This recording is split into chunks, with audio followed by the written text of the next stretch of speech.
মহামান্য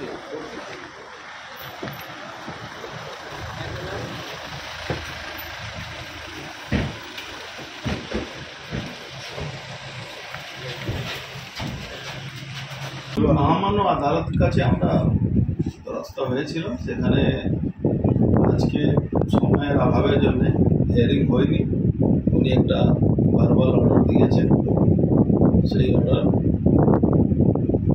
আপনি বুধবার অবধি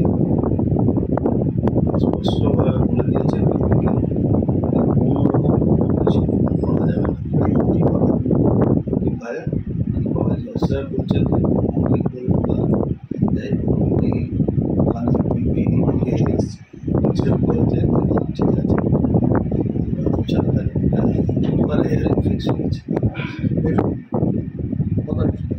বুধবারে 9 তারিখ পড়বে। রামনবমীতে ময়দানে নামছে নিশ্চয়ই রামনবমী ময়দানের নাম নানা বাকি আছে। রামের সঙ্গে আমরা থাকবে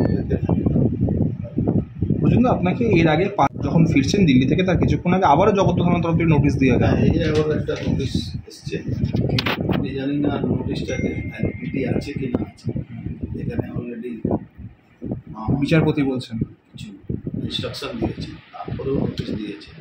আমি আগেও বলেছি কি আমি আর্মস জমা করবো কোর্ট অর্ডার, কেন এরা আর্মসকে টেম্পার করতে পারে। যখন এরা আমার আর্মসকে টেম্পার করার জন্যই বারবার এরা আর্মস চাইছে। আমি একবারও বলিনি কি আমি আমার আর্মস জমা করবো, কিন্তু আমি বলেছি আমার আর্মস জমা করবো অর্ডার, কোর্টের অর্ডার করে, কোর্ট অর্ডার দিলে আমি আর্মস জমা করবো। আর আমার একটাই আছে কি সিএফএল দ্বারা সেন্ট্রাল ফরেন্সিক সায়েন্স যে ল্যাবরেটরি আছে সেখানে এই আর্মসগুলো চেক হবে। স্টেট ফরেন্সিক ডিপার্টমেন্ট এটা যাতে না করে।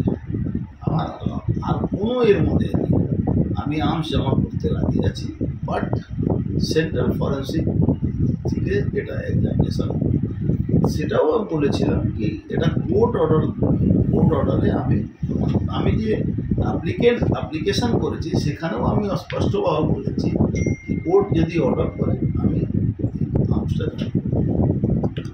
রাজনৈতিক পন্থী তো কি কোনো ঘটনা আছে? রাজনীতিক ঘটনা থেকে ভালোবাসা আছে, রাজনীতি তো আছে, আর কি আছে। তৃণমূল পারছে না আমাদের থেকে, সেখানে রাজনীতি করে যেন পুলিশকে ইউজ করছে। আর তো কিছু। আপনি যাবেন কালকে? এখন লয়ার সঙ্গে কথা বলুন। যেখানে কোর্ট ভার্বালি যদিও বলেছে, সেখানে আবার নোটিশ দেওয়াকে এটা কি আদালত অবমাননা করা হচ্ছে? এটাও তো আপনাদের যে ভিডিও ফুটেজ পেয়েছি আমি, যারা এসছে এই নোটিশ দিয়েছি, এটা হাইকোর্টে আমার লয়ারদেরকে দেবে যে ওরা এটা নিয়ে দৃষ্টি আকর্ষণ করবে কোর্টকে। কোর্ট যেটা ভালো করবে সেটা ডিসিশন দেওয়া যায় এইভাবে, মানে বিচারপতির একটা অর্ডার তারপরে আবার আপনি নোটিশ পুলিশের নোটিশ কি বলবে? সেটা আমার থেকে ভালোবাসা বেশি আছে তার।